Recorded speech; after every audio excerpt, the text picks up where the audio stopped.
آپ سماعت فرما رہے تھے بنگلہ زبان میں تقریر فضیلت الشیخ عبدالرقیب بخاری مدنی سے۔ اب ہم ماحول میں کچھ تبدیلی لانا چاہتے ہیں اور اب بجائے بنگلہ کے اردو میں آپ کے سامنے خطاب پیش کرنا چاہتے ہیں، اور اس کے لیے ہم عنقریب پیش کرنے والے ہیں آپ کے سامنے آپ کے بہت ہی محبوب اور ہر دل عزیز خطیب مرکز ابن قیم چنئی کے صدر فضیلت الشیخ ڈاکٹر آر کے نور حفظہ اللہ کو۔ ڈاکٹر آر کے نور حفظہ اللہ تعارف کے محتاج نہیں ہیں، آپ لوگ ان کو جانتے ہیں، آپ لوگ ان کو اکثر اسٹیج میں، ٹیلی ویژنوں میں اور سی ڈیز میں سنتے رہتے ہیں۔ آج وہ آپ کے روبرو ہیں، آپ کا موضوع خطابت ہے سیرت النبی صلی اللہ علیہ وسلم۔ میں اس شعر کے ساتھ موصوف کو دعوت دینا چاہوں گا کہ جن کی تقریر میں انداز کہن نو بھی ہے، جن کی تقریر میں انداز کہن نو بھی ہے اور جن میں کوکب تقدیر کا پرتو بھی ہے، فضیلت الشیخ ڈاکٹر آر کے نور حفظہ اللہ۔ معذرتاً شیخ کا جو موضوع ہے وہ سیرت النبی صلی اللہ علیہ وسلم نہیں بلکہ امہات المومنین رضوان اللہ تعالی علیہم اجمعین، امہات المومنین، امہات المومنین آپ کا موضوع خطابت ہے۔ السلام علیکم ورحمۃ اللہ وبرکاتہ۔ الحمد للہ رب العالمین والصلاة والسلام على سید الانبیاء والمرسلین نبینا محمد وعلى آلہ وصحبہ اجمعین ومن تبعهم بإحسان إلى يوم الدین۔ محترم صدر جلسہ، اسٹیج پر بیٹھے علماء کرام، منتظمین اعظام،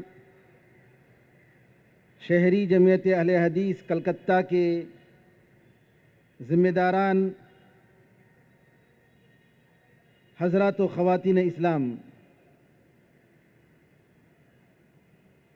میں اللہ تعالیٰ کا لاکھ لاکھ شکر ادا کرتا ہوں جس نے اس عظیم پروگرام میں، اس عظیم تاریخی شہر میں آپ کے سامنے کچھ سننے اور سنانے کا موقع عنایت فرمایا۔ بے انتہا لاتعداد اللہ ہی کے لیے تعریف ہے جس کے فضل و کرم سے سارے اچھے کام تکمیل پاتے ہیں۔ رحمت و سلامتی ہو احمد مجتبیٰ محمد مصطفیٰ محمد ابن عبداللہ پر، جو سارے جہاں والوں کے لیے رحمت بنا کر بھیجے گئے۔ نبی کریم صلی اللہ علیہ وسلم کے نام نامی سے اس کانفرنس کو منسوب کیا گیا ہے، اور یہ عظیم کانفرنس حالات کے لحاظ سے بہت ہی ضروری ہے۔ نبی کریم صلی اللہ علیہ وسلم کی سیرت، صحابہ کی سیرت، آل بیت کی سیرت، نبی کریم صلی اللہ علیہ وسلم کے ازواج مطہرات، امہات المؤمنین کی سیرت، ان ساری چیزوں کا جاننا ایک مسلمان کا فرض بنتا ہے۔ حالات کی نزاکت کو دیکھ کر کلکتہ شہری جمعیت کے ذمہ داروں نے اس عظیم کانفرنس منعقد کرنے کا جو عزم کیا اور جس کے لیے اتنے بڑے انتظامات کیے، جو قابل تعریف ہے، میں اللہ تعالیٰ سے دعا کرتا ہوں اللہ تعالیٰ ان سارے حضرات کی خدمات کو قبول فرمائے، دین کو بلند کرنے کے جذبے سے، اس ملک میں امن و سلامتی پھیلانے کے جذبے سے، ایک آدمی کو دوسرے آدمی سے ملانے اور یہ دشمنیوں کو دور کرنے کے جذبے سے برادران وطن کے ساتھ بہتر طریقے سے سلوک کرنے کے جذبے سے یہ کانفرنس منعقد ہو رہی ہے. بے شک مبارکباد ہیں شہری جمعیت کے ذمہ دار اور اس کے ناظم جناب آفتاب صاحب اور ان کے رفقائے کرام. میں ان سب کا بہت ہی شکر گزار ہوں. اللہ تعالیٰ سے دعا کرتا ہوں کہ اللہ تعالیٰ ان کی خدمات کو قبول فرمائے. اور وہ علماء کرام مولانا عبد المتین رحمہ اللہ کے فرزند ارجمند مولانا مطیع الرحمن مدنی اور دوسرے علماء کرام جنہوں نے اس پروگرام کی تکمیل کے لیے اور کامیابی کے لیے پوری قربانی دی اور وقت دیا, اللہ تعالیٰ ان کی خدمات کو قبول فرمائے.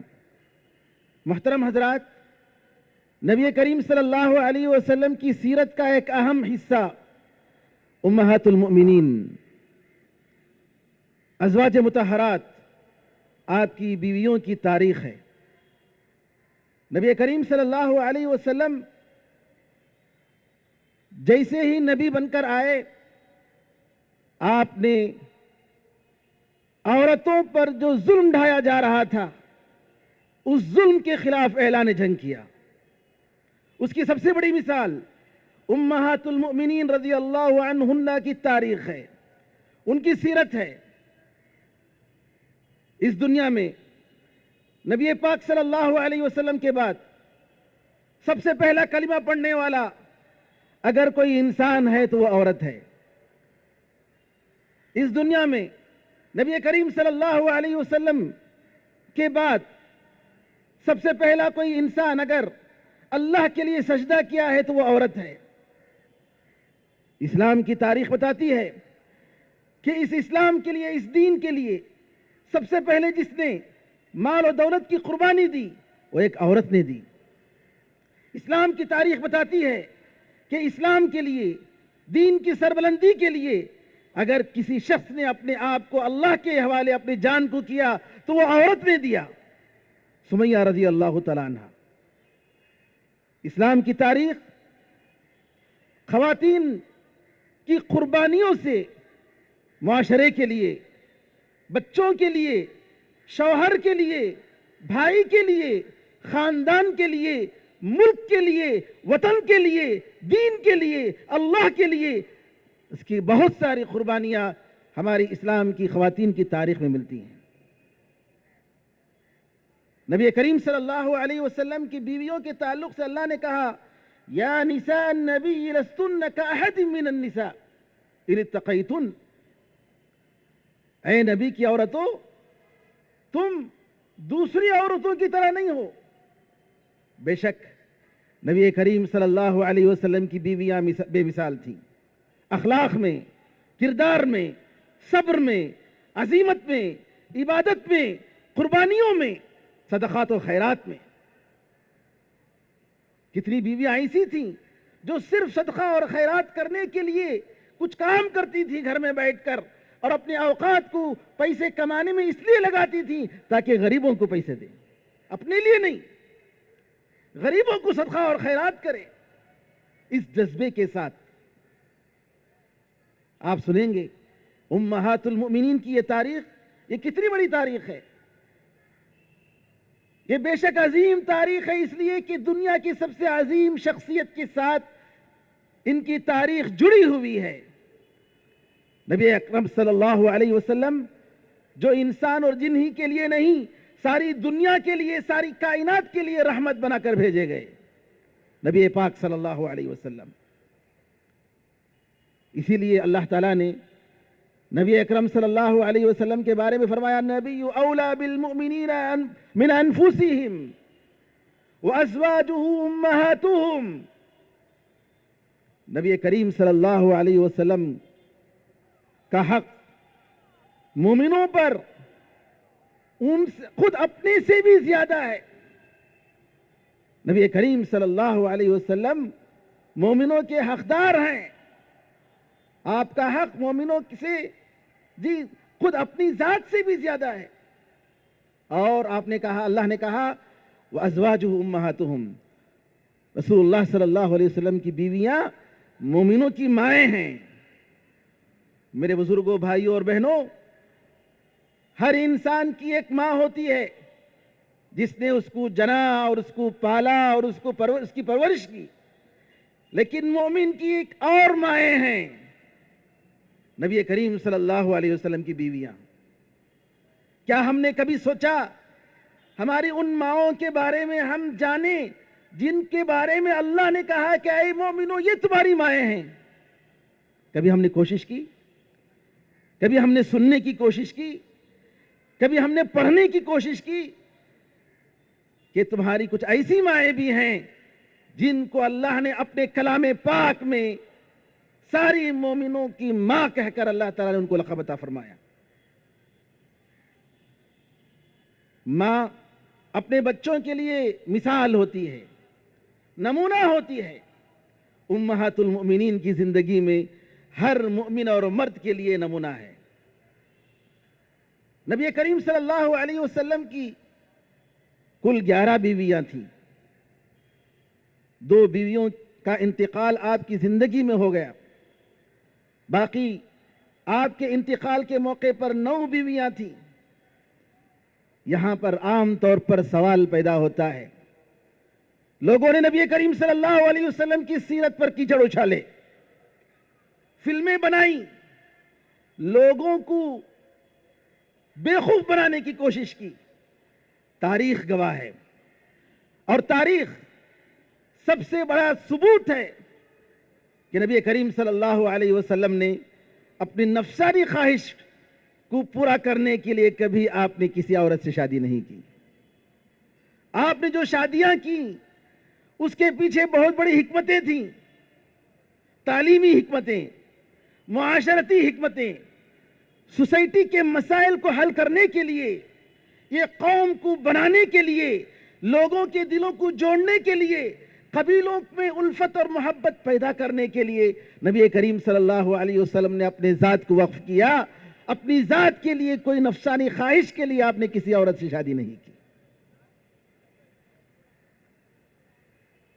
ظالم لوگ نبی کریم صلی اللہ علیہ وسلم پر کیچڑ اچھالتے ہیں، فلمیں بناتے ہیں، لیکن کیا کوئی کسی دنیا کے کسی عظیم لیڈر کو یہ دنیا پیش کر سکتی ہے جس نے 25 سال کی عمر میں اپنے سے بھی 15 سال سے زیادہ 40 سال کی ایک عورت سے شادی کی ہو؟ خدیجہ رضی اللہ تعالیٰ عنہ سب سے پہلی بیوی، آپ کی عمر 25 سال، خدیجہ رضی اللہ تعالیٰ عنہ کی عمر 40 سال، اور نبی کریم صلی اللہ علیہ وسلم سے پہلے 2 شوہر سے انہوں نے الگ الگ، پہلی شادی کی، شوہر کا انتقال ہو گیا، پھر دوسرے شوہر سے شادی کی، ان کا انتقال ہو گیا۔ بیوہ عورت نبی کریم صلی اللہ علیہ وسلم کے پاس شادی کے لیے آپ کی امانت، آپ کے اخلاق، آپ کے کردار سے متاثر ہو کر آپ بھیجتے ہیں، پیغام بھیجتے ہیں۔ کون؟ خدیجہ رضی اللہ تعالیٰ عنہ۔ نبی کریم صلی اللہ علیہ وسلم اپنے چچا کو بھیج کر شادی کرتے ہیں۔ کیا اگر کوئی انسان نعوذ باللہ شہوت پرست ہو، اپنی جوانی میں کتنی نوجوان لڑکیوں سے، کنواری لڑکیوں سے شادی کر سکتا ہے، لیکن ان 11 بیویوں میں دکھا سکتا ہے کوئی انسان کہ عائشہ رضی اللہ عنہا کے سوا کوئی ایک ایسی عورت بھی نبی کریم صلی اللہ علیہ وسلم کی زندگی میں تھی جس نے، جو کنواری رہی ہو، جو بیوہ نہ رہی ہو، جو کسی سبب سے وہ معاشرے میں بالکل محتاج بن گئی ہو؟ نہیں، عائشہ رضی اللہ عنہ اکیلی عورت جو کنواری تھی۔ بقیہ جتنی عورتیں جن سے نبی کریم صلی اللہ علیہ وسلم نے شادی کی وہ سب کی سب بیوہ تھیں۔ کسی کی عمر 40 سال، کسی کی عمر اس سے زیادہ۔ سودا رضی اللہ عنہ کے بارے میں بعض لوگوں نے کہا کہ 50 سال کی عمر میں ان سے شادی کی۔ نبی کریم صلی اللہ علیہ وسلم کی عمر 50 سال اور سودا رضی اللہ عنہ کی عمر 55 سال، بعض لوگوں نے کہا بلکہ 60 سال سودا رضی اللہ تعالیٰ عنہ کی عمر۔ اللہ اکبر! کیا یہ شادیاں، یہ رشتے دور سے بھی کہیں اشارہ دیتی ہیں کہ نبی کریم صلی اللہ علیہ وسلم نے اپنی شہوت رسانی کے لیے کسی بھی عورت سے شادی کی ہو؟ ہرگز نہیں۔ نبی کریم صلی اللہ علیہ وسلم کی بیویوں میں سب سے پہلے، جیسا کہ میں نے بتایا، خدیجہ رضی اللہ تعالیٰ عنہ سے آپ نے شادی کی۔ خدیجہ رضی اللہ تعالیٰ عنہ بیوہ عورت، آپ بڑے ہوشیار، بڑے عقل مند، بہت چالاک، بڑی عزت والے، جاہلیت کے زمانے میں آپ کو طاہرہ کہا جاتا تھا، بالکل پاک اور صاف، پاک دامنی کی شہادت وہاں کے لوگوں نے دی۔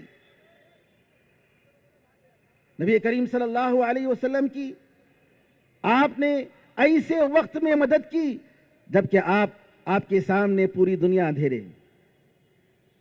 پوری دنیا اندھیرا ہے۔ جبریل امین سے پہلی ملاقات ہوتی ہے غار حرا میں۔ جبریل امین پیغام لے کر آئے ہیں، لیکن نبی کریم صلی اللہ علیہ وسلم کو یہ نہیں معلوم کہ آپ جبرائیل ہیں۔ آپ اپنی جان پر ڈرتے ہیں، موت کا خطرہ محسوس کرتے ہیں، گھبراتے ہوئے خدیجہ رضی اللہ تعالیٰ عنہ بیوی کے پاس جاتے ہیں اور کہتے ہیں کہ میرے ساتھ ایسا ایسا ہوا۔ رسول اللہ صلی اللہ علیہ وسلم کی ایک پاک بیوی ام المؤمنین خدیجہ رضی اللہ تعالیٰ کہتے ہیں کلا ابشر، ہرگز نہیں، آپ خوش ہو جائیے، واللہ لا یخزیک اللہ ابدا، اللہ کی قسم اللہ تعالیٰ آپ کو رسوا نہیں کرے گا۔ انک لتصل الرحم، آپ صلہ رحمی کرتے ہیں، وتحمل الکل، لوگوں کا بوجھ اٹھاتے ہیں، لوگوں کی مدد کرتے ہیں، وتقری الضیف، لوگوں کی مہمان نوازی کرتے ہیں، وتعین علی نوائب الحق، ضرورت پر آپ لوگوں کی مدد کرتے ہیں، مصیبتوں کو دور کرتے ہیں۔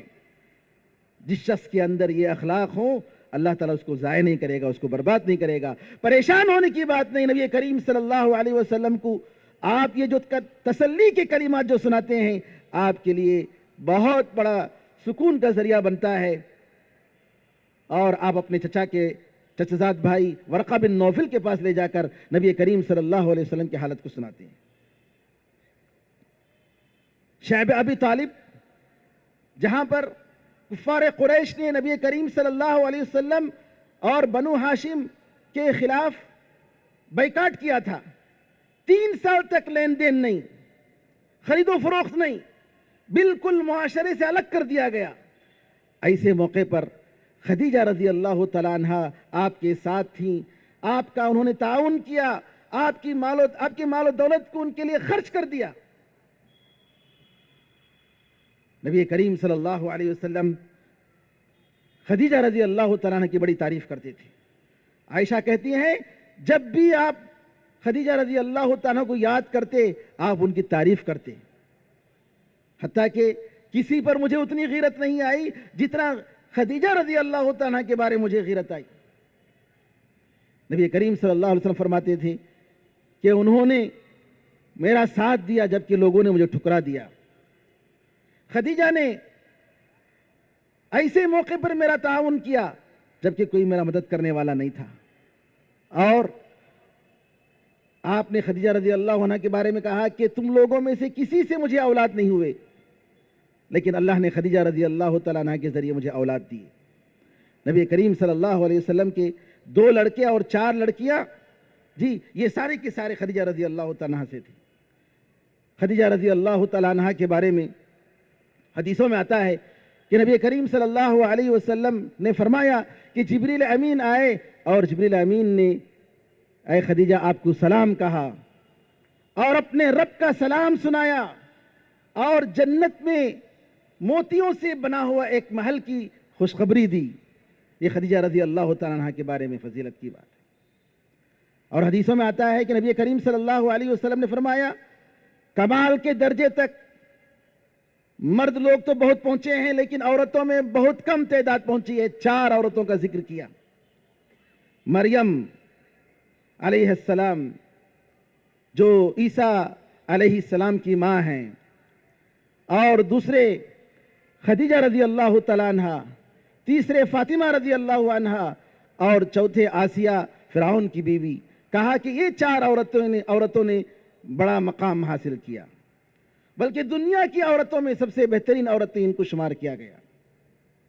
نبی کریم صلی اللہ علیہ وسلم کی بیویوں میں سودا رضی اللہ تعالیٰ عنہ دوسری بیوی ہیں۔ نبی کریم صلی اللہ علیہ وسلم نے جب تک خدیجہ تھی آپ نے کسی عورت سے شادی نہیں کی۔ سودا بنت زمعہ، آپ جب اپنے شوہر کو کھو جاتی ہیں جن کا نام سکران ابن عمرو تھا، باپ کافر اور ان کا بھائی بھی کافر، ان کا کوئی سہارا نہیں، ایسے موقع پر سودا رضی اللہ تعالیٰ عنہ سے نبی کریم صلی اللہ علیہ وسلم نے شادی کی۔ سودا رضی اللہ تعالیٰ عنہ کے بارے میں آتا ہے ایک مرتبہ عمر رضی اللہ تعالیٰ عنہ تھیلی میں بھر کر دینار بھیجتے ہیں، آپ ساری کی ساری وہ تھیلی، وہ سارے دینار، وہ سارے سونے کے پیسے غریبوں میں تقسیم کر دیتے ہیں۔ اس طریقے سے سودا رضی اللہ تعالیٰ عنہ صدقات و خیرات کرنے میں بڑی آگے تھیں۔ عمر رضی اللہ تعالیٰ عنہ کے زمانے میں سودا رضی اللہ تعالیٰ عنہ کا انتقال ہوتا ہے۔ نبی کریم صلی اللہ علیہ وسلم کی تیسری بیوی عائشہ بنت ابی بکر صدیقہ بنت صدیق، ام المؤمنین عائشہ رضی اللہ تعالیٰ عنہ ہیں۔ عائشہ رضی اللہ تعالیٰ عنہ بڑی عالمہ، فقیہہ، بلکہ امت کی عورتوں میں سب سے زیادہ علم رکھنے والی، صحابہ رضی اللہ عنہ اجمعین دین کے مسائل معلوم کرنے کے لیے عائشہ رضی اللہ تعالیٰ کے پاس رجوع کرتے تھے۔ آپ کی سخاوت کے بارے میں آتا ہے ایک مرتبہ 1 لاکھ درہم ان کے پاس آتا ہے، 1 لاکھ درہم، اور عائشہ رضی اللہ تعالیٰ اسی محفل میں اس 1 لاکھ درہم کو غریبوں میں تقسیم کر دیتے ہیں۔ ان کے علم کے بارے میں عروہ رضی اللہ تعالیٰ عنہ فرماتے ہیں، ان کے شاگرد عروہ بن زبیر کہتے ہیں حلال اور حرام کے تعلق سے، شعر و شاعری کے تعلق سے، طب اور میڈیکل کے مسائل کے تعلق سے میں نے ان کے جیسا عالم کسی کو نہیں دیکھا۔ کون؟ عائشہ رضی اللہ تعالیٰ عنہ۔ حدیث میں آتا ہے کہ عورتوں پر عائشہ کا مقام ایسے ہی ہے جیسے سرید، جو سب سے بہترین کھانا تصور کیا جاتا تھا، جیسے کہ ہمارے ہاں بریانی تصور کیا جاتا ہے، اس طریقے سے عرب میں سرید کا کھانا سب سے بہترین کھانا تصور کیا جاتا تھا۔ نبی کریم صلی اللہ علیہ وسلم فرماتے ہیں جیسے سرید کا مقام دوسرے کھانوں کے مقابلے میں ہے، بالکل اسی طریقے سے عائشہ رضی اللہ تعالیٰ عنہ کا مقام دوسرے عورتوں کے مقابلے میں ہے۔ عائشہ رضی اللہ تعالیٰ عنہ نبی کریم صلی اللہ علیہ وسلم سے دقیق مسائل سیکھتی تھی اور امت کے شاگردوں تک پہنچاتی تھی۔ آپ کے تقریباً 300 شاگرد، عائشہ رضی اللہ تعالیٰ عنہ کے 300 شاگرد، 300 لوگوں نے عائشہ رضی اللہ تعالیٰ عنہ سے نبی کریم صلی اللہ علیہ وسلم کی حدیثوں کو روایت فرمایا۔ 58 سال ہجری میں آپ کا انتقال ہوتا ہے۔ نبی کریم صلی اللہ علیہ وسلم کی بیویوں میں چوتھی بیوی حفصہ بنت عمر رضی اللہ تعالیٰ عنہ ہیں۔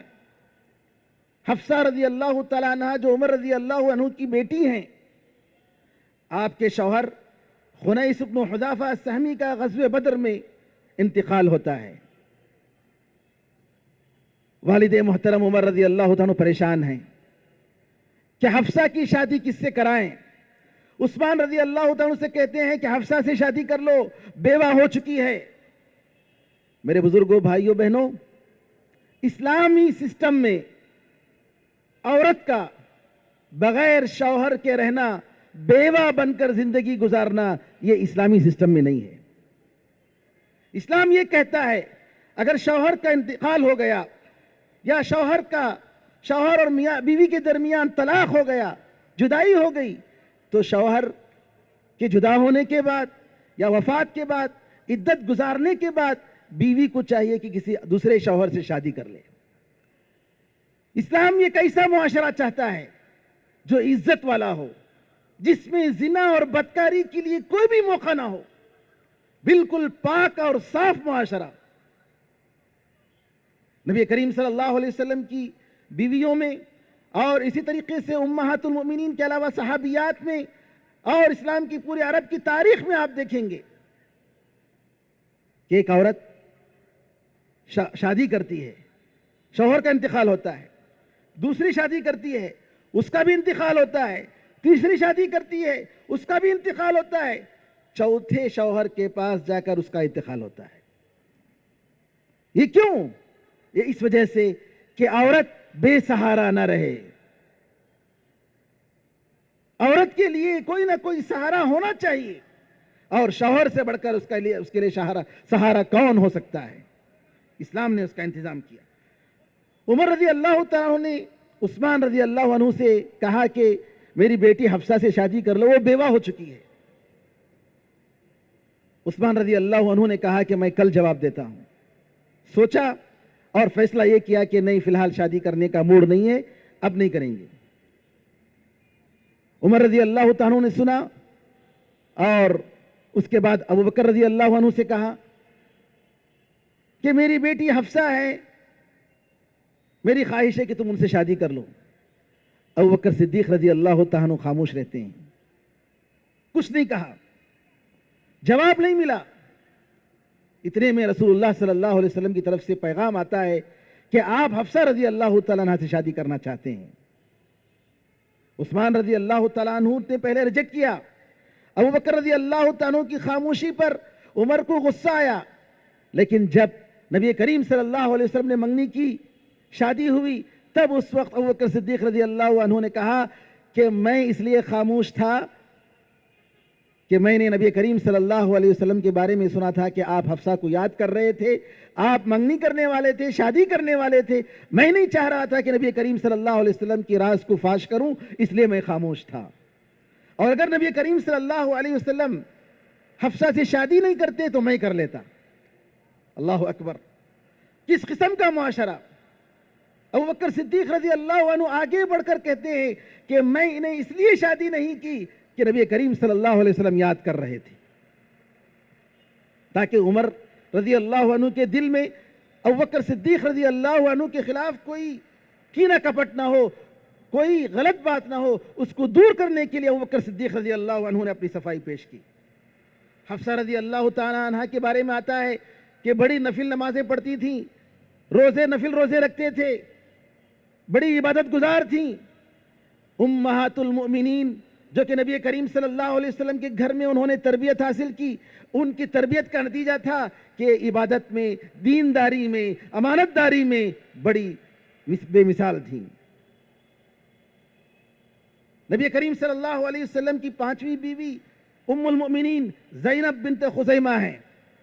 ان کا لقب ہی جاہلیت کے زمانے میں ام المساکین پڑ گیا تھا، مسکینوں کی ماں۔ کیوں؟ اس وجہ سے کہ وہ کما کر مسکینوں کو کھلاتی تھی، پلاتی تھی۔ ان کے شوہر کا انتقال جنگ بدر میں ہوتا ہے، بلکہ یہ کہا جاتا ہے کہ ان کے شوہر حبشہ ایتھوپیا جا کر عیسائی بن جاتے ہیں اور شراب پی کر وہاں مر جاتے ہیں۔ ان کا کوئی دیکھ بھال کرنے والا نہیں۔ ایسے موقع پر نبی کریم صلی اللہ علیہ وسلم ان سے شادی کرتے ہیں تاکہ ان کی مجبوری کو دور کریں، ان کو سہارا دیں۔ زینب بنت خزیمہ رضی اللہ تعالیٰ عنہ تقریباً شادی کے بعد 8 مہینے رہتے ہیں، اس کے بعد آپ کا انتقال ہو جاتا ہے جبکہ ان کی عمر 30 سال تھی۔ نبی کریم صلی اللہ علیہ وسلم کی بیویوں میں ام سلمہ رضی اللہ تعالیٰ عنہ کا بڑا نام ہے۔ ام سلمہ بنت امیہ بن مغیرہ، ان کی تاریخ پڑھنے اور سننے کے قابل ہے۔ اپنے چچا زاد بھائی ابو سلمہ سے شادی کرتے ہیں۔ ابو سلمہ رضی اللہ تعالیٰ عنہ صحابہ میں سے ایک جلیل القدر صحابی۔ مکے سے جب لوگ ہجرت کر کے مدینہ جاتے ہیں، اس وقت ابو سلمہ اپنی بیوی کو ساتھ لیتے ہیں اور اپنے بیٹے سلمہ کو ساتھ لیتے ہیں۔ 3 آدمیوں کا قافلہ نکلتا ہے۔ مکے سے جب نکل رہے ہیں تو ابو سلمہ کے سسرال والے آتے ہیں اور کہتے ہیں، ابو سلمہ تم تو جا رہے ہو، ٹھیک ہے، لیکن یہ جو عورت ہے یہ ہمارے خاندان کی عورت ہے، ہم اس کو جانے نہیں دیں گے۔ ابو سلمہ سے ان کی بیوی کو زبردستی روکا۔ یہ دیکھنا تھا ابو سلمہ کے رشتہ داروں نے، بنو اسد کے لوگوں نے کہا ارے تم لوگ اپنی بچی کو روک رہے ہو، ابو سلمہ کے ساتھ اس کی بیوی کو جانے نہیں دیتے، ٹھیک ہے بچہ یہ ہمارے پاس رہے گا، اس کی ماں کے پاس نہیں رہے گا۔ کتنی بڑی قربانی! ام سلمہ اکیلی رہ جاتی ہیں اور ان کے خاندان والے لے جا کر ان کو بند کر دیتے ہیں،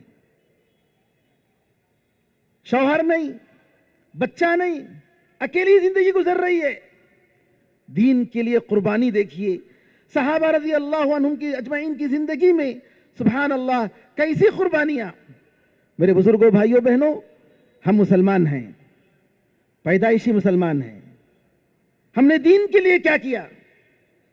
ذرا ام سلمہ رضی اللہ عنہ کی تاریخ دیکھیے، روزانہ آتے ہیں، اب تہنامی جگہ پر صبح میں بیٹھ کر رو رہے ہیں، روزانہ یہی معمول ہے کہ نہ میرا بیٹا میرے ساتھ ہے، نہ میرا شوہر میرے ساتھ ہے۔ کس کے خاطر؟ صرف اس وجہ سے کہ ایک اللہ پر وہ ایمان رکھ رہے ہیں، لا الہ الا اللہ محمد رسول اللہ۔ کسی سے کوئی حکومت طلب نہیں کیا، کسی کا مال طلب نہیں کیا، کسی کے جاہ و منصب کی خواہش نہیں کی، خواہش کی تو صرف یہ کہ میں آزاد ہو کر اپنی جگہ جا کر، اپنی بستی میں جا کر جہاں چاہے میں اللہ کی عبادت کرنا چاہتی ہوں۔ لوگوں نے اجازت نہیں دی، بیچاری عورت پر ظلم کے پہاڑ توڑے گئے، صبر کرتی رہی لیکن دین کو نہیں چھوڑا۔ آج کتنے ایسے مسلم لڑکیاں ہیں جو نعوذ باللہ محبت کے خاطر اپنے دین کو چھوڑنے پر تیار ہو جاتی ہیں۔ میرے بزرگوں، بھائیوں، بہنوں، اس دنیا میں اگر کوئی سب سے بڑی نعمت ہے تو یہ اسلام ہے۔ اس حقیقی خدا کی عبادت کرنا، اس حقیقی خدا کو پہچاننا جس نے ہمیں پیدا کیا، جس نے ہمیں یہ زمین دی، جس نے ہمیں یہ آسمان دیا، جس نے ہماری ساری ضرورتوں کو پورا کیا، وہ اکیلا، وہ اللہ۔ اس اللہ کو مان کر، اس کے احکام پر عمل کر کے اس دنیا میں، اس ملک میں امن و شانتی کو پھیلانا، یہی اسلام ہے۔ اور یہ دنیا میں سب سے بڑی نعمت ہے کہ اس کے ذریعے ہم دنیا میں بھی کامیابی حاصل کریں اور آخرت میں بھی کامیابی حاصل کریں۔ یہ ہمارا فرض بنتا ہے کہ ہمارے برادران وطن کو ہم جنت تک پہنچانے کی کوشش کریں۔ افسوس، ہم سب کچھ ہیں لیکن دین کے ہم خیر خواہ نہیں ہیں۔ ہم برادران وطن کو ہم نے کہاں تک اس دین کا صحیح تعارف کرانے کے لیے ہم نے کوشش کی؟ یہ ایک بہت بڑا سوال ہے۔ کسی عالم نے کہا کہ سب سے بہترین کام اگر ہے تو اس دین کی خدمت ہے، اس دین کی مدد ہے۔ آج اس دین کی مدد کا وقت آ گیا ہے، اس دین کی نصرت کا وقت آ گیا ہے، اس دین کو پڑھنے، پڑھانے، سمجھنے، سمجھانے کا وقت آ گیا ہے، تاکہ انسان نے جو طبقات بنا لیے ہیں، اسٹیجز بنا لیے ہیں، ان طبقات کو ختم کریں، تاکہ جس طریقے سے انسان نے ایک دوسرے پر ظلم کرنے کو معمول بنا لیا ہے، قانون بنا لیا ہے، اس ظلم کو ختم کریں اور عدل و انصاف اور امن و شانتی پھیلائیں۔ سارے انسان اللہ کے سامنے برابر ہیں، سب اللہ کے غلام ہیں، کوئی انسان کسی انسان کے سامنے غلام نہیں، سارے انسان اللہ تعالیٰ کے سامنے برابر ہیں۔ ام سلمہ رضی اللہ تعالیٰ عنہ 1 سال صبر کرتی ہیں، بیوی شوہر سے جدا ہے، ماں اپنے بیٹے سے جدا ہے، پورے خاندان سے جدا ہے، اور صرف دین کی بنیاد پر، اسلام کی بنا پر ان کو سزا دی جا رہی ہے۔ آخر میں ان کے خاندان کا ایک فرد کہتا ہے، ارے اس مسکین عورت پر کب تم صبر کرو گے؟ چھوڑو، جانے دو، اگر وہ جانا چاہتی ہے، اس کے شوہر سے ملنا چاہتی ہے، جانے دو، کیوں روک رہے ہو؟ تو آخر میں انہوں نے کہا کہ اگر جانا ہے تو جاؤ۔ جب یہ دیکھا تو سسرال والوں نے کہا کہ اپنے بیٹے کو لے جانا تو لے جاؤ۔ ام سلمہ رضی اللہ تعالیٰ عنہ اکیلی عورت مکہ سے مدینے کی طرف ہجرت کرتی ہیں، اپنے بیٹے کو لے کر مکے سے باہر نکلتی ہیں، کوئی ساتھی نہیں۔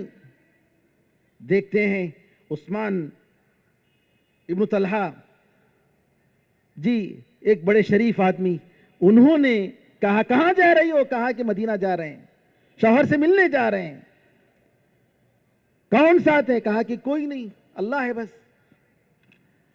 جبکہ وہ بیچارے ابھی مسلمان نہیں ہوئے تھے, وہ گئے, لے گئے نبی کریم صلی اللہ علیہ وسلم کی اس صحابی عورت کو وہ لے جاتے ہیں اور لے جا کر مدینہ لے جا کر پہنچاتے ہیں اور پھر مکہ واپس آتے ہیں. عثمان بن طلحہ. ام سلمہ رضی اللہ تعالی عنہ مدینہ پہنچتی ہیں اور ان کے شوہر کا بعد میں انتقال ہوتا ہے. ام سلمہ رضی اللہ تعالی عنہ کے پاس نبی کریم صلی اللہ علیہ وسلم رشتہ طلب کرتے ہیں اور آپ کی شادی ہوتی ہے. ام سلمہ رضی اللہ تعالیٰ عنہ کے اخلاق دیکھیے, ان کی ہوشیاری دیکھیے کہ کس طریقے سے ایک عورت اپنے شوہر کا مصیبت کے موقع پر ساتھ دیتی ہے, ضرورت کے موقع پر صحیح مشورے دیتی ہے, اس کی پریشانیوں میں اضافہ نہیں کرتی ہے.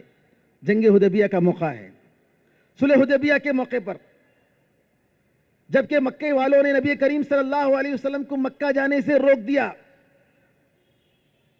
حدیبیہ مکہ سے 18 کلومیٹر فاصلے پر ہے, صحابہ وہاں پڑاؤ ڈالے ہوئے ہیں. نبی کریم صلی اللہ علیہ وسلم اور کفار مکہ کے درمیان صلح ہو جاتی ہے. صلح میں یہ بات ہوتی ہے کہ اس سال عمرہ نہیں کریں گے, مکہ نہیں جائیں گے. نبی کریم صلی اللہ علیہ وسلم صحابہ سے کہتے ہیں ہر کوئی آدمی اپنے جانور کو قربانی دے اور بال بنائے, اس طریقے سے ہم یہاں سے کام کرنے کے بعد یہاں سے رخصت ہوں گے. لیکن صحابہ کو ہمت نہیں پڑ رہی ہے. ہر کوئی خواہش کر رہا ہے کہ مکہ جائیں, مکے میں جا کر قربانی دیں, وہاں بال بنائیں, وہاں عبادت کریں, طواف کریں, سعی کریں. لیکن نبی کریم صلی اللہ علیہ وسلم صلح ہو چکی ہے, آپ اپنی صلح پر اڑے ہوئے ہیں اور یہ مان نہیں رہے ہیں. بڑی مایوسی کے ساتھ نبی کریم صلی اللہ علیہ وسلم ام سلمہ رضی اللہ تعالیٰ کے ہاں جاتے ہیں. ام سلمہ آپ کی حالت کو دیکھ کر کہتے ہیں کہ آپ کو کیا ہو گیا ہے, کیوں پریشان ہیں؟ رسول اللہ صلی اللہ علیہ وسلم کہتے ہیں کہ میں ان سے کہہ رہا ہوں کہ قربانی دو اور اپنے بال بناؤ, لیکن یہ لوگ میری بات نہیں مان رہے ہیں. نبی کریم صلی اللہ علیہ وسلم سے ام سلمہ کہتے ہیں اللہ کے رسول آپ پریشان مت ہو جائیے, آپ جائیے, جا کر اپنی جانور کی سب سے پہلے قربانی دیجئے, اپنے بال بنائیے, لوگ خود بخود آپ کی اتباع کریں گے اور ایک بعد دیگرے خود کریں گے.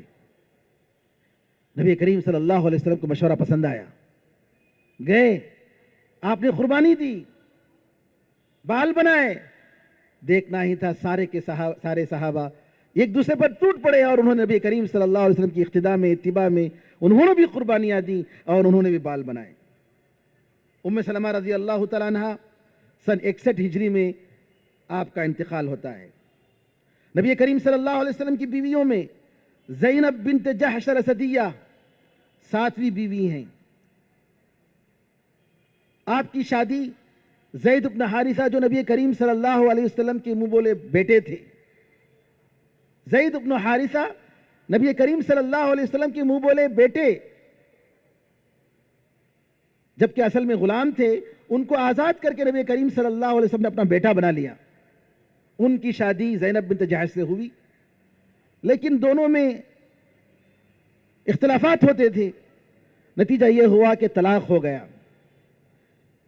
جب طلاق ہو گیا تو اللہ تعالیٰ نے اس سنت کو توڑنے کے لیے کہ منہ بولا بیٹا حقیقی بیٹا ہوتا نہیں ہے, اور جاہلیت میں جو سسٹم تھا کہ منہ بولے بیٹے اگر کسی سے شادی کرتے تو جو ہے وہ سسرا بن جاتا اور اسے جو ہے اس لڑکی سے جو ہے وہ باپ شادی نہیں کر سکتا.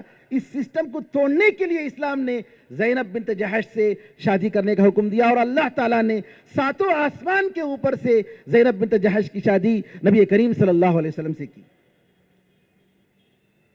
یہ مقصد صرف ایک جاہلیت کی سسٹم کو توڑنے کے لیے اور کچھ نہیں تھا کہ زید بن حارثہ نبی کریم صلی اللہ علیہ وسلم کے منہ بولے بیٹے تھے. آپ کو کہا جاتا تھا زید بن محمد کہ محمد کے بیٹے ہیں. لیکن اس سسٹم کو توڑنے کے لیے اللہ تعالیٰ نے زینب بنت جحش ان سے آپ نے شادی کرائی اللہ تعالیٰ نے رسول اللہ صلی اللہ علیہ وسلم سے شادی کرائی، اور وہ بھی ساتوں آسمان سے۔ آپ زینب بنت جحش کہتی تھی کہ تمہارے لوگ، تم اپنی بیویوں سے، دوسرے سہیلیوں سے کہتی تھی، دوسری جو رسول اللہ صلی اللہ علیہ وسلم کی بیویاں تھیں ان سے کہتی تھی کہ لوگوں نے تمہاری شادی کرائی، لیکن میری شادی جو ہے اللہ تعالیٰ نے کروائی۔ آپ بھی بڑے صدقات و خیرات کرتے تھے۔ نبی کریم صلی اللہ علیہ وسلم سے آپ کی بیویوں نے پوچھا کہ آپ کے بعد سب سے پہلے آپ سے ملنے والے کون ہیں؟ نبی کریم صلی اللہ علیہ وسلم نے کہا کہ میرے بعد سب سے پہلے مجھ سے ملنے والے آپ لوگوں میں سب سے لمبے ہاتھ والے ہیں، جن کا ہاتھ لمبا ہوگا وہ سب سے پہلے ملیں گے، سب سے پہلے ان کا انتقال ہوگا۔ نبی کریم صلی اللہ علیہ وسلم کی بیویاں اپنے ہاتھ کو ناپنے لگیں، کس کا ہاتھ لمبا ہے، لیکن انتقال کس کا ہوا؟ زینب بنت جحش رضی اللہ تعالیٰ عنہ کا ہوا۔ کیوں؟ اس وجہ سے کہ وہ صدقات و خیرات زیادہ کرتی تھی۔ سب سے لمبا ہاتھ سے مراد یعنی صدقہ اور خیرات کرنے والے، بڑے امانت دار، سوکنوں کے بارے میں اپنی زبان کی حفاظت کرنے والے۔ جب لوگوں نے عائشہ رضی اللہ تعالیٰ عنہ کے خلاف غلط زبان استعمال کیا، زینب بنت جحش سے پوچھا گیا تو کہا کہ نہیں، میں اپنے کان کو اور اپنی زبان کو میں بچاتی ہوں، میں وہی کہوں گی جو میں جانتی ہوں، میں جھوٹ نہیں بولوں گی۔ عائشہ رضی اللہ تعالیٰ بڑی نیک اور پاک عورت تھی۔ ایک مرتبہ عمر رضی اللہ تعالیٰ عنہ زینب بنت جحش کے پاس تھیلے میں بھر کر پیسہ دیتے ہیں، ان کا عطیہ دیتے ہیں۔ زینب بنت جحش کہتے ہیں کیا چیز ہے؟ کہتے ہیں کہ عمر رضی اللہ عنہ امیر المؤمنین نے عطیہ بھیجا ہے۔ زینب کہتی ہیں کہ میرے علاوہ بہت سارے لوگ ہیں، ان پر اس پیسے کو خرچ کر سکتے ہیں۔ پھر اس کے بعد کہتے ہیں اس پیسے پر، اس خزانے پر جو ہے کپڑا ڈال دو، میں دیکھ نہ سکوں، کپڑا ڈال دیتے ہیں۔ اور ایک کام والی سے کہتے، خادمہ سے کہتے اپنا ہاتھ ڈالو اور نکالو اور فلاں کو دو، ہاتھ ڈالو اور نکالو فلاں کو دو۔ اس طریقے سے پورا پیسے خرچ کر دیتے ہیں۔ جو تقسیم کرتے ہیں خادمہ وہ کہتی ہے ہمارے لیے بھی کچھ باقی رکھ لیتے تو کتنا اچھا تھا۔ تو کہتے ہیں چلو اٹھا کر دیکھو کتنا باقی ہے، وہ تم اٹھا لو۔ دیکھتے ہیں تو صرف 85 درہم کچھ ہوتے ہیں۔ نبی کریم صلی اللہ علیہ وسلم کی بیویوں میں جویریہ بنت حارث 8ویں بیوی ہیں۔ بنو المصطلق کی جنگ میں قیدی بن کر، لونڈی بن کر آتی ہیں اور ان کے شوہر کا اس میں انتقال ہو جاتا ہے۔ نبی کریم صلی اللہ علیہ وسلم ان کو آزاد کرتے ہیں اور آزاد کرنے کے بعد ان سے شادی کر لیتے ہیں۔ آپ کے بارے میں بھی آتا ہے کہ بڑی نماز کی پابند، بڑے ذکر و اذکار کی پابند، فجر کے بعد اگر بیٹھتی تو بہت دیر تک، سورج نکلنے کے بہت دیر تک آپ ذکر و اذکار میں مشغول رہتی۔ ایک مرتبہ نبی کریم صلی اللہ علیہ وسلم گزر رہے تھے، دیکھا کہ فجر کے بعد ذکر و اذکار کر رہی ہیں۔ کسی ضرورت کو پوری کرنے کے بعد بہت دیر کے بعد چاشت کے وقت میں رسول اللہ صلی اللہ علیہ وسلم واپس آتے ہیں۔ کیا دیکھتے ہیں کہ جویریہ رضی اللہ تعالیٰ عنہ اپنی جگہ بیٹھ کر اللہ تعالیٰ کو یاد کر رہی، ذکر و اذکار کر رہی۔ نبی کریم صلی اللہ علیہ وسلم نے کہا کہ کیا تو اس وقت سے لے کر اب تک ذکر میں مشغول ہو؟ کہا کہ ہاں، میں اس وقت سے لے کر اب تک ذکر میں مشغول ہوں۔ نبی کریم صلی اللہ علیہ وسلم نے فرمایا میں نے آپ کے بعد ایک جملہ کہا ہے، اگر اس جملے کو تمہارے ذکر کے بدلے میں تولا جائے تو یہ جملہ بھاری ہو جائے گا۔ سبحان اللہ وبحمدہ عدد خلقہ ورضا نفسہ وزنۃ عرشہ ومداد کلماتہ۔ میں نے کہا کہ اللہ تعالیٰ کی پاکی ہے اس کی تعریف کے ساتھ، جتنے اس کے مخلوقات ہیں اس کی گنتی کے برابر، اس کی سارے مخلوقات کے شمار کے برابر، اللہ کو جتنا پسند ہے اس کے برابر، اللہ تعالیٰ کے عرش کے وزن کے برابر، اللہ تعالیٰ کی کلمات کے لیے جتنی روشنائی کی ضرورت ہے اس کے برابر۔ اللہ اکبر، کتنا عظیم کلمہ ہے۔ نبی کریم صلی اللہ علیہ وسلم کی بیویوں میں نوی بیوی صفیہ بنت حیی بن اخطب ام المؤمنین رضی اللہ تعالیٰ، جو بنی اسرائیل یہود سے تعلق رکھتی تھی، وہ بھی غلام بن کر آتی ہیں، لونڈی بن کر آتی ہیں۔ نبی کریم صلی اللہ علیہ وسلم ان کو آزاد کر کے آپ کو شادی کرتے ہیں۔ صفیہ رضی اللہ تعالیٰ عنہ بڑی نیک، بڑی پاک باز، بڑی متقی اور بڑی پرہیزگار اور بڑی خوبصورت تھی، اور نبی کریم صلی اللہ علیہ وسلم ان کا بڑا خیال کرتے تھے۔ ایک مرتبہ حفصہ رضی اللہ تعالیٰ عنہ نے ان کے خلاف کہا تو یہودی عورت ہے۔ نبی کریم صلی اللہ علیہ وسلم حفصہ رضی اللہ تعالیٰ عنہ کی اس جملے پر کہ سوکن کے خلاف انہوں نے یہ جملہ کہا، کئی مہینے تک آپ نے ان سے بات نہیں کی۔ ام حبیبہ رضی اللہ تعالیٰ عنہ جو ابو سفیان کی بیٹی تھی، 10ویں بیوی ہیں جن سے نبی کریم صلی اللہ علیہ وسلم نے شادی کی، اور یہ بھی بیوہ عورت۔ ام حبیبہ رضی اللہ تعالیٰ عنہ سے شادی نجاشی نے نبی کریم صلی اللہ علیہ وسلم سے کرائی، جبکہ وہاں پر ان کے شوہر کا انتقال ہو گیا اور وہاں کوئی ساتھ دینے والا نہیں۔ ایسے موقع پر ام حبیبہ رضی اللہ تعالیٰ عنہ سے نبی کریم صلی اللہ علیہ وسلم نے شادی کی۔ میمونہ بنت الحارث 11ویں بیوی اور آخری بیوی نبی کریم صلی اللہ علیہ وسلم کی میمونہ بنت الحارث ہیں۔ نبی کریم صلی اللہ علیہ وسلم سن 7 ہجری میں عمرۃ القضاء کے بعد جب مکے سے واپس ہو رہے تھے، عباس رضی اللہ تعالیٰ عنہ کی گزارش پر آپ نے میمونہ رضی اللہ تعالیٰ سے شادی کی۔ یہ نبی کریم صلی اللہ علیہ وسلم کی بیویاں امہات المؤمنین کی مختصر تاریخ تھیں۔ ان کی زندگیوں میں ہمارے لیے سب سے بڑا جو سبق ملتا ہے وہ یہ کہ نبی کریم صلی اللہ علیہ وسلم کے دین کو انہوں نے سیکھا، اور اس دین کو مسلمان عورتوں تک، خواتین تک پہنچایا۔ ان کے رشتہ داروں نے ان سے سیکھ کر پہنچایا۔ نبی کریم صلی اللہ علیہ وسلم کے گھریلو تعلقات جو گھر کے اندر ہوتے تھے یہ ان کی بیویاں ہی جان سکتی تھیں، دوسرے لوگ پہچان نہیں سکتے تھے۔ یہ سب سے بڑا کام انہوں نے کیا، اور عبادت میں، اخلاق میں، صدقات و خیرات میں، معاملات میں یہ مثال تھی سارے مسلمان عورتوں کے لیے۔ آج ضرورت ہے اس بات کی، میری ماں اور بہنوں، ہم نبی کریم صلی اللہ علیہ وسلم کی بیویوں کی زندگی کے نقش قدم پر چلیں، ان کے حالات کو پہچانیں۔ افسوس کی بات ہے دنیا کے ناچنے گانے والے اور دنیا کے دوسرے دنیا دار اور فیشن شو کرنے والوں کے بارے میں تو ہم لوگ جانتے ہیں، ہماری عورتیں جانتی ہیں۔ یہ سیریل کرنے والے، یہ ٹی وی میں آنے والے ان لوگوں کی زندگیوں کے حالات کے بارے میں جانتے ہیں، لیکن امہات المؤمنین وہ پاک باز عورتیں جو نبی کریم صلی اللہ علیہ وسلم کی اس دنیا میں بھی بیویاں تھیں اور آخرت میں جنت میں بھی بیویاں رہیں گی، ان کے بارے میں ہم نہیں جانتے ہیں، جن کے بارے میں اللہ نے کہا کہ تمہاری مائیں ہیں۔